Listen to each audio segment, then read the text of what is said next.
Como ya comenzamos a ver los distintos artículos de los 39 artículos de la fe, este es el segundo. El primero, recuerdan ustedes que hablábamos sobre la Trinidad, la triunidad de Dios.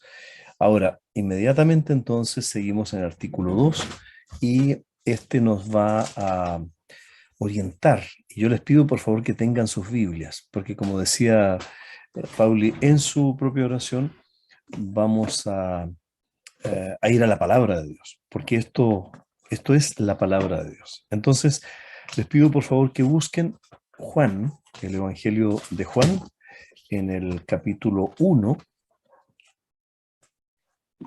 Préstame la Biblia, por favor. Esa. Evangelio de Juan, capítulo 1, versículos 1 al 14. Ahora, ¿por qué vamos a leer todos estos textos que aparecen aquí? Porque vamos a hablar, el artículo 2 de la confesión de fe se enfoca en el verbo o el Hijo de Dios, que fue hecho verdadero hombre. Entonces nos vamos a adentrar a uno de los grandes misterios. Es probable que tengamos por tiempo que dividir este artículo en dos sesiones, ¿ok? Y desde ya digo por qué. Cuando nos enfocamos en la persona de Jesús, el Hijo de Dios, el creador del universo, es literalmente imposible hacer una descripción de lo que significa su magnificencia, su propia encarnación, de manera resumida. Miren, no, es bien interesante que cuando nosotros nos adentramos en los evangelios, nos vamos a encontrar cuatro miradas acerca de Jesús, que son los cuatro evangelios. ¿Por qué Dios no quiso poner una sola? Yo sospecho porque es realmente la complejidad, la magnificencia, la maravilla de Jesús no da para ponerlo en una sola mirada. Tenemos que mirarlo desde distintas perspectivas, desde distintos enfoques. Por lo tanto, este Cristo, el Verbo de Dios, el Hijo de Dios, que se hace hombre, debemos mirarlo a la luz de la palabra de Dios, pero también desde una perspectiva bastante humilde frente a lo que Él significa, humilde nosotros por nuestra pequeñez frente a su grandeza. Entonces, vamos por favor a Juan capítulo 1 y les ruego por favor que mantengan este texto. Voy a leer estos primeros versículos del Evangelio de Juan y vamos pensando lo que está diciendo Juan, el evangelista, sobre la persona de Jesús. Dice así: en el principio era el Verbo, y el Verbo era con Dios, y el Verbo era Dios. Este era en el principio con Dios. Todas las cosas por Él fueron hechas, y sin Él nada de lo que ha sido hecho fue hecho. En Él estaba la vida, y la vida era la luz de los hombres. La luz en las tinieblas resplandece, y las tinieblas no prevalecieron contra ella. Hubo un hombre enviado de Dios, el cual se llamaba Juan. Este vino por testimonio para que diese testimonio de la luz, a fin de que todos creyesen por él. No era él la luz, se refiere a Juan, sino para que diese testimonio de la luz, se refiere a Jesús. Aquella luz verdadera que alumbra a todo hombre venía a este mundo. En el mundo estaba, y el mundo por él fue hecho, pero el mundo no le conoció. A lo suyo vino, y los suyos no lo recibieron. Mas a todos los que le recibieron, a los que creen en su nombre, les dio potestad de ser hechos hijos de Dios, los cuales no son engendrados de sangre, ni de voluntad de carne, ni de voluntad de varón, sino de Dios. Y aquel Verbo fue hecho carne, y habitó entre nosotros, y vimos su gloria, gloria como del unigénito del Padre, lleno de gracia y de verdad. Qué maravillosa descripción que hace Juan acerca de la persona de Jesús. Vamos a saltar ahora a otro texto, el texto del capítulo 3 también de Juan, pero desde los versículos 14 al 21. Y escuchemos con bastante atención, por favor, lo que nos dice este texto. Después vamos a ir explicando un poquito. Y como Moisés levantó la serpiente en el desierto, así es necesario que el Hijo del Hombre sea levantado para que todo aquel que en él cree no se pierda, mas tenga vida eterna. Porque de tal manera amó Dios al mundo, que ha dado a su Hijo unigénito, para que todo aquel que en él cree no se pierda, mas tenga vida eterna. Porque no envió Dios a su Hijo al mundo para condenar al mundo, sino para que el mundo sea salvo por él. El que en él cree no es condenado, pero el que no cree ya ha sido condenado, porque no ha creído en el nombre del unigénito Hijo de Dios. Y esta es la condenación, que la luz vino al mundo, y los hombres amaron más las tinieblas que la luz, porque sus obras eran malas. Porque todo aquel que hace lo malo aborrece la luz, y no viene a la luz, para que sus obras no sean reprendidas. Mas el que practica la verdad viene a la luz, para que sea manifiesto que sus obras son hechas en Dios. Vamos a saltar ahora al libro de Romanos. Romanos en el capítulo 3, desde los versículos 20 al 30.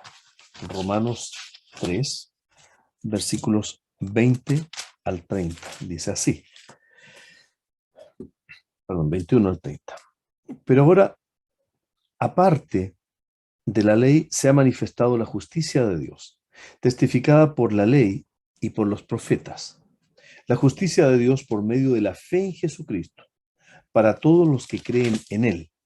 Porque no hay diferencia, por cuanto todos pecaron y están destituidos de la gloria de Dios, siendo justificados gratuitamente por su gracia, mediante la redención que es en Cristo Jesús, a quien Dios puso como propiciación por medio de la fe en su sangre, para manifestar su justicia, a causa de haber pasado por alto en su paciencia los pecados pasados, con la mira de manifestar en este tiempo su justicia, a fin de que Él sea el justo y el que justifica al que es de la fe de Jesús.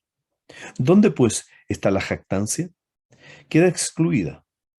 ¿Por cuál ley? Por la de las obras. No, sino por la ley de la fe. Concluimos pues que el hombre es justificado por fe sin las obras de la ley. ¿Es Dios solamente Dios de los judíos?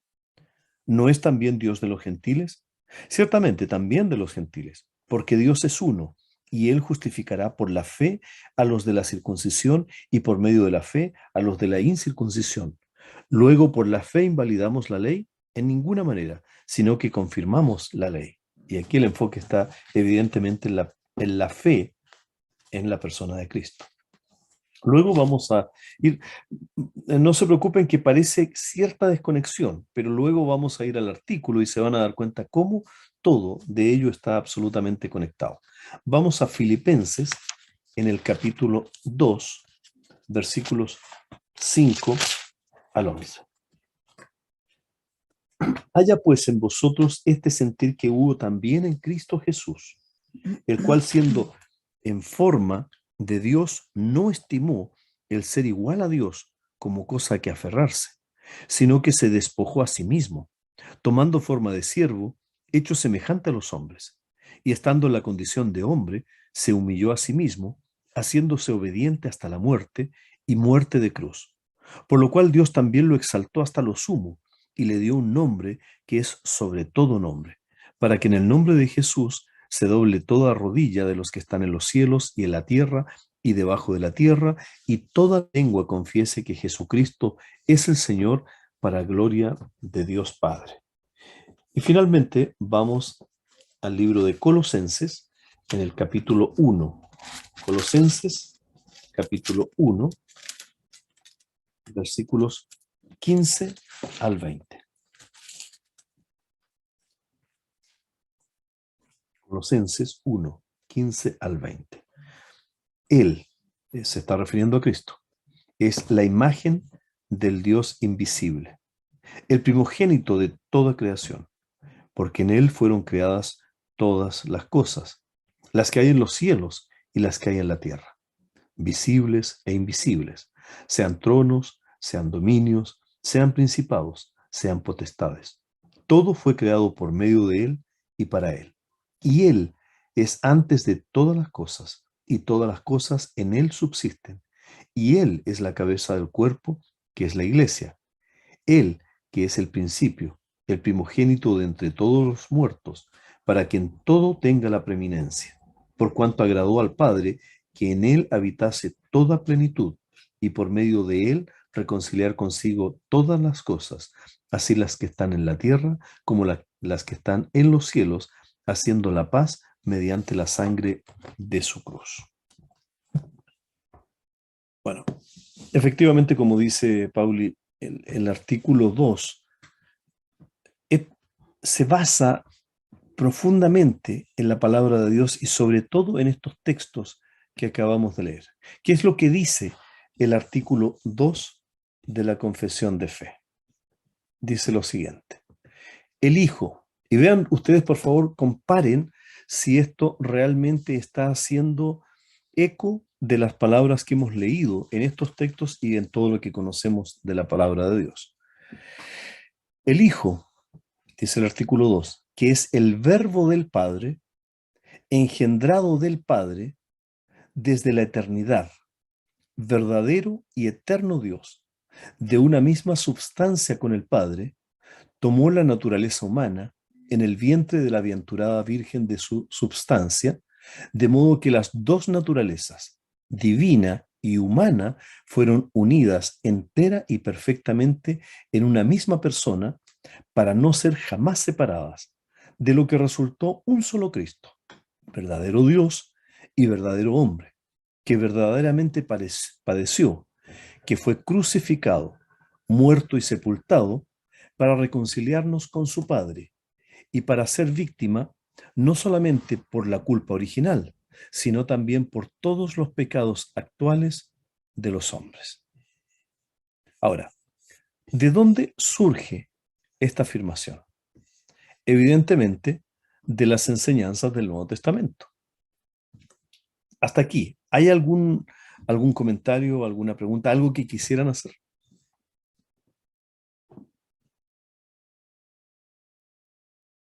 ¿Aló? ¿Aló? ¿Sí? Me llama la atención cuando, o sea, siempre me ha llamado la atención cuando se me decía de que Jesús era 100% Dios y 100% hombre.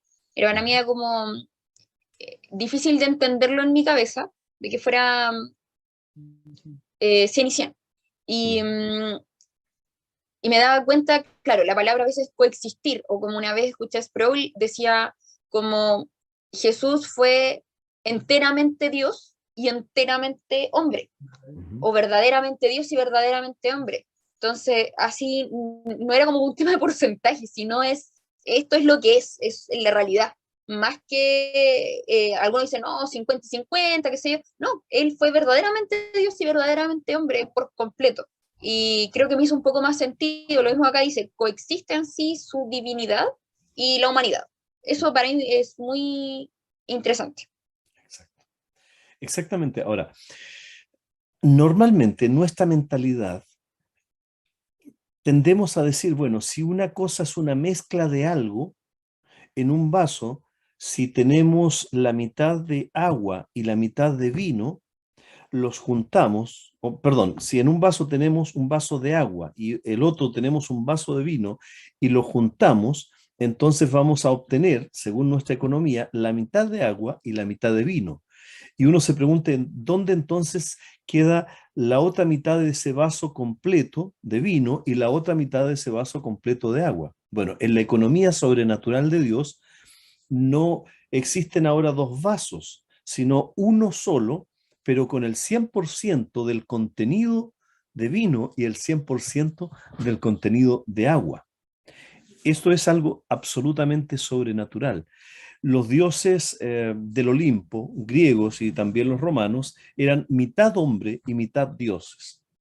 Jesús no es mitad hombre y mitad Dios. Jesús es 100% hombre y 100% Dios. Ahora, vamos a analizar esta, esta declaración, este artículo, en su primera parte, que es la naturaleza divina del Hijo.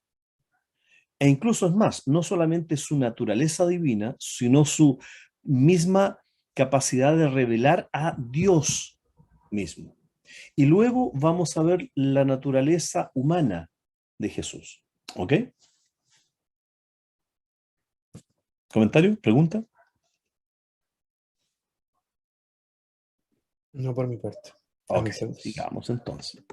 Bien, el Hijo. El Hijo es descrito en la palabra de Dios y ciertamente también en este artículo como el verbo. Eso es lo que dice Juan, ¿no es cierto? En el principio el verbo ya existía. ¿Qué quiere decir esto? Que estaba presente desde la eternidad. O sea, no tuvo un punto de inicio. Estaba con Dios y era Dios. Y sabemos que Dios es eterno. El verbo es una palabra y aquí se da a conocer a sí mismo. Por eso usa ese término, ¿no es cierto? Porque Él es Dios mismo, se revela a sí mismo. La idea de que el verbo sea el Hijo, ¿qué es lo que hace? Es subrayar la identidad de la naturaleza de Jesús. Esa relación entre Dios el Padre y Jesús el Hijo.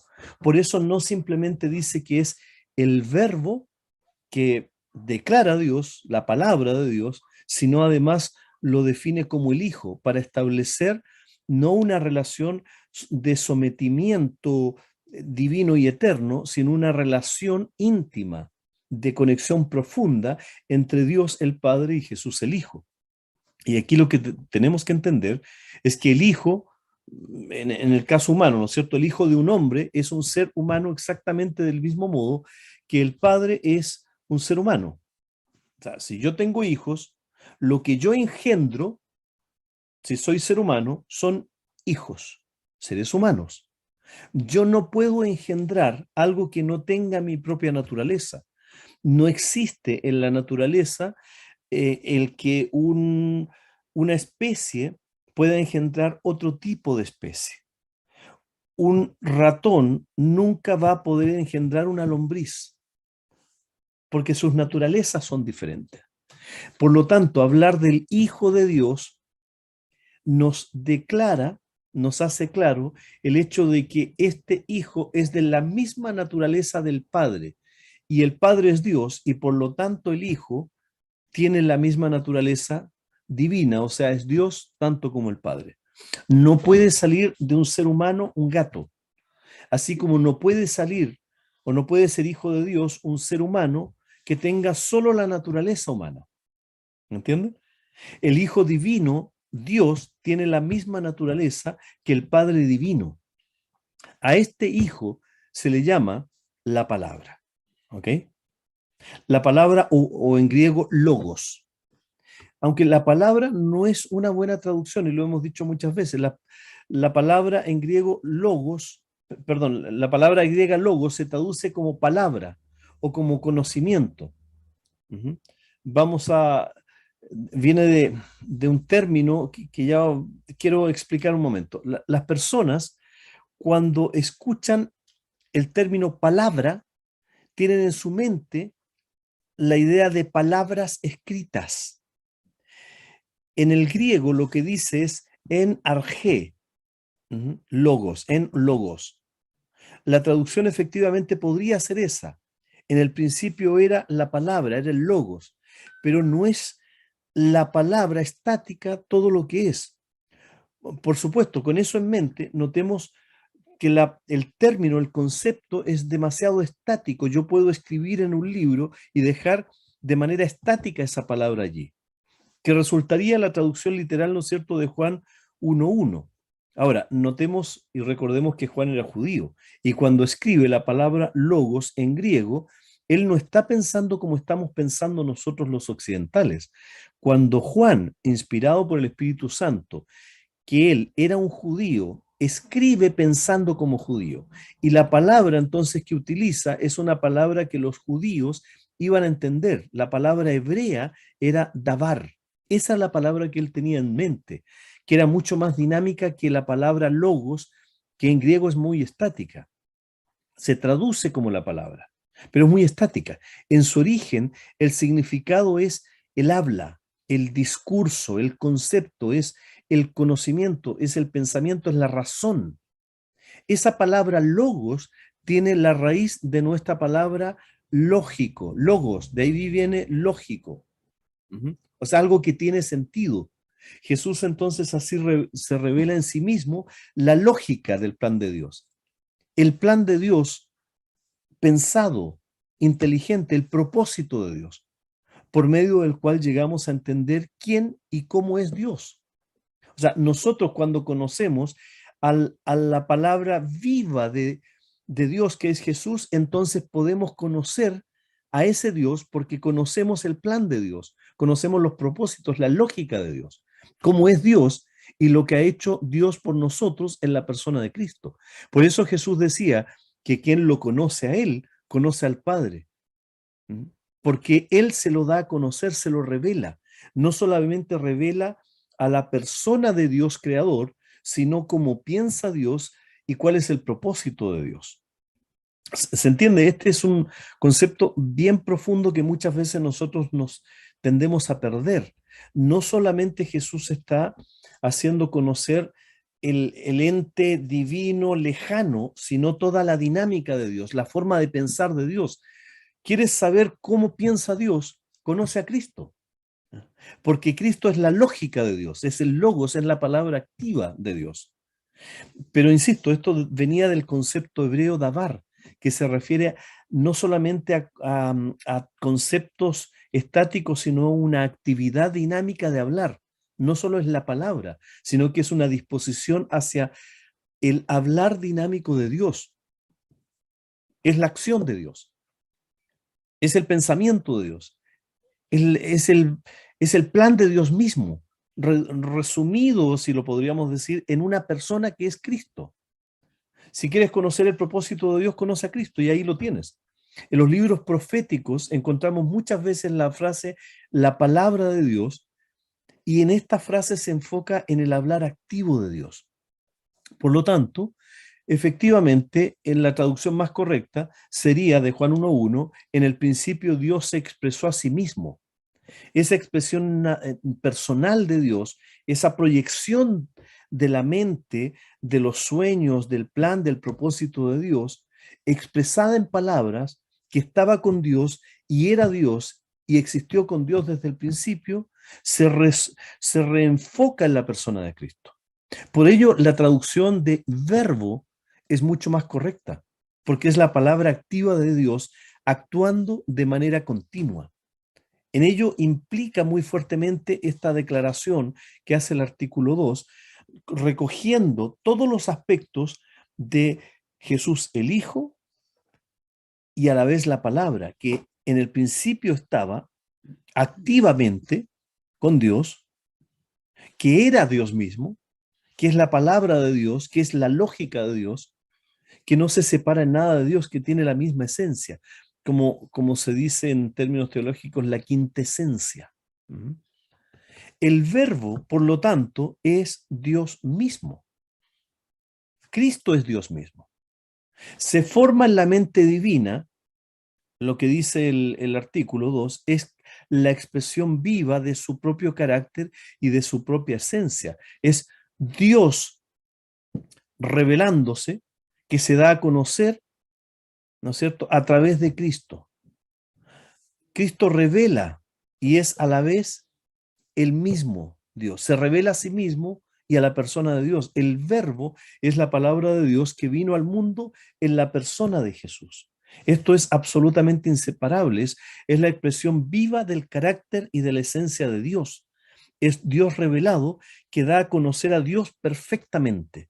Por eso es que dice, ¿no es cierto?, Hebreos, que la máxima expresión de la revelación de Dios es la persona de Cristo. Y es lo que dice Pablo en Colosenses.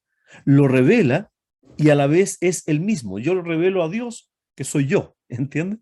El verbo es la palabra de Dios en la persona de Jesús. Y por lo tanto, entonces, la esencia, la naturaleza de Jesús está de manera activa revelando a Dios. Es, como dice Madrigal, el evangelio que descendió del cielo, no era un libro. El Evangelio, las buenas noticias de Dios, que descienden del cielo a la tierra, era el mismo Hijo, encarnado en la persona de Cristo. La acción sobrenatural es que ese Dios se hace hombre, se encarna. La revelación más perfecta no es la revelación escrita, sino aquella que vino en forma de hombre y vive como Jesucristo. Por eso es que en esta revelación del Antiguo Testamento es una revelación progresiva que finalmente decanta o explota en el Nuevo Testamento. La Biblia no es Dios. La Biblia es la expresión de la palabra de Dios. Cristo sí es Dios, porque Él es la palabra encarnada, la palabra misma. Ahora, la Biblia lo que hace es expresar porque es la palabra de Dios activo y vivo, y por lo tanto pasa a ser la Biblia la palabra activa y viva de Dios. Jamás vuelve sin algún tipo de acción o de respuesta, ¿no? Eso es lo que dice el Antiguo Testamento. El Evangelio que desciende del cielo no es un libro, es el Hijo de Dios, es el verbo que da origen al Nuevo Testamento. Recuerden que el Nuevo Testamento surge después de Jesús con las enseñanzas de Jesús. Y el que Dios aún está expresándose a sí mismo, aún hablando, sigue hablando, pero no fuera de la Biblia, sino en la misma Biblia, aún actuando, y lo hace de forma activa por medio de Cristo, ahora viviendo en nosotros. Jesús viviendo en nosotros expresa la misma relación de amor e intimidad que existe entre Él y el Padre. Si Jesús vive en nosotros es para expresar lo que Él quiere que sea un día lo que ya es. ¿Qué es? Que Cristo vive en el Padre. La revelación más perfecta no es la escrita, sino aquella que vino en forma de hombre y que vive como Jesucristo en nosotros también, porque es Dios mismo en nosotros por medio de su Espíritu. Hasta aquí, sobre la naturaleza de Dios, y voy a volver hacia este artículo 2 antes de ir a la naturaleza humana. El Hijo, que es el verbo del Padre, engendrado del Padre desde la eternidad, verdadero y eterno Dios, de una misma sustancia con el Padre, toma la naturaleza humana. Parte por la naturaleza divina, ¿ok? Pero luego se encarna, se posa en la naturaleza humana. Hasta aquí. ¿Alguna pregunta? ¿Algún comentario? Cuando tú dices, Más Cristo, fuerte, por favor. cuando tú dices, no, Ya. Cristo vive en nosotros, es lo mismo que decir que el Espíritu Santo está en nosotros. Cuando decimos Cristo vive en nosotros, es por medio del Espíritu Santo, que es el Espíritu de Dios. Ahí hay una tríada inseparable. Eso es lo que muchas veces nosotros no logramos entender. Si Cristo vive por medio de su Espíritu en nosotros, Dios está en nosotros. Y por eso es que, como dice Santiago, tenemos la autoridad para incluso rechazar al demonio, o sea, a la fuerza, a la mayor fuerza del universo contraria a Dios, que es el enemigo de Dios. Dios nos da la autoridad para rechazarlo. ¿Por qué? No por nosotros mismos, sino porque su Espíritu Santo, que es Dios, mora en nosotros. Eso hace que sea imposible para quien es un hijo nacido de nuevo de Dios, pueda ser controlado y de hecho alejado de Dios. No sería posible esto. Y hay una respuesta tremenda para aquellos que dicen que la salvación se pierde. Ahora, muchos pensaron, vamos entonces ahora al aspecto de el término que a muchas personas sí les hace cuestionarse muchos conceptos, ¿no? Sobre el término que se utiliza en que el Hijo engendra es engendrado por el Padre o el Padre engendra al Hijo. Por la terminología, esto siempre lo hemos dicho, es un antropomorfismo, es un término para tratar de explicar algo que tiene una correlación sobrenatural que es casi imposible poderla explicar en términos humanos. A ver, ¿qué pasa? En la iglesia primitiva, muchos pensaron que el término engendrado se refería a que Dios estaba solo antes del nacimiento de Cristo, no estaba solito, estaba solitario. Antes de que llegara Cristo, para algunas personas en la iglesia primitiva pensaban que Dios estaba solo ahí y luego entonces se inventa a Cristo para no estar solo. Pero notemos lo primero, en la tierra no existía el tiempo, no existía el antes. La eternidad es un continuo. El tiempo no existía. Por lo tanto, Dios nunca estuvo solo, siempre estuvo presente en su complejidad, en su amplitud. Entonces, estas personas consideraron a Cristo como la primera de las criaturas, el primero, pero el término protos que usa en griego no significa primero, sino el más importante. Ellos sí pensaban que Jesús había sido creado por Dios, por lo tanto era una criatura divina. El asunto es que si era divino, no podría haber sido creado. Ese asunto acerca de ser un ser divino pero creado es lo que levantó en el año 318 como postura teológica el predicador Arrio, los arrianos. Esa enseñanza es la que llevó a desarrollar el concilio de Nicea del año 325, o sea, dudar de la naturaleza divina de Jesús. Eso es lo que provoca justamente el gran concilio de Nicea del año 325. El concilio, ¿qué es lo que decretó? Que el Hijo era eternamente engendrado del Padre. El asunto es que, si bien parecen términos contradictorios humanamente hablando, no se pueden entender humanamente porque escapan tanto a la lógica como a la naturaleza de la manera en que comunica Dios. Nadie puede entender en verdad a Dios por sus profundidades insondables. Es lo que pasa cuando tratamos de explicar las relaciones entre las tres personas de la Trinidad. Se describen en términos humanos, pero no se pueden entender en términos humanos. Cuando hablamos de que los tres son uno, en términos humanos casi no es posible de entender. Y cuando hablamos de que Dios engendró al Padre también, nos está refiriendo a una creación posterior.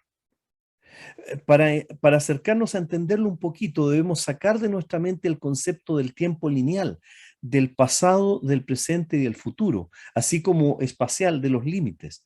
Llevarlo a la entrada a la esfera de la eternidad.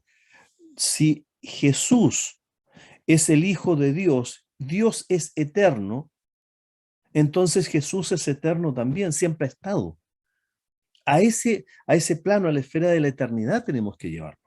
Lo que de por sí es imposible que podamos entenderlo en profundidad, en realidad nosotros los seres humanos, porque nuestra mente no es infinita. Entonces no podemos entender los conceptos del infinito. ¿Por qué? Porque mentes finitas no podrán entender dimensiones infinitas. ¿O ustedes entienden lo que es la eternidad? Tendemos a pensar, bueno, ¿dónde está el inicio de la eternidad y cuál es el final de la eternidad? Para nosotros no es posible entenderlo. ¿Cuándo lo podremos entender? Cuando nuestros cuerpos y nuestras mentes sean transformadas a esa dimensión eterna. Por ahora podemos intentar acercarnos. ¿Sabe lo que al final hacemos? Es aceptarlo por fe. Eso es lo que dice la Biblia. Lo que no podemos entender. No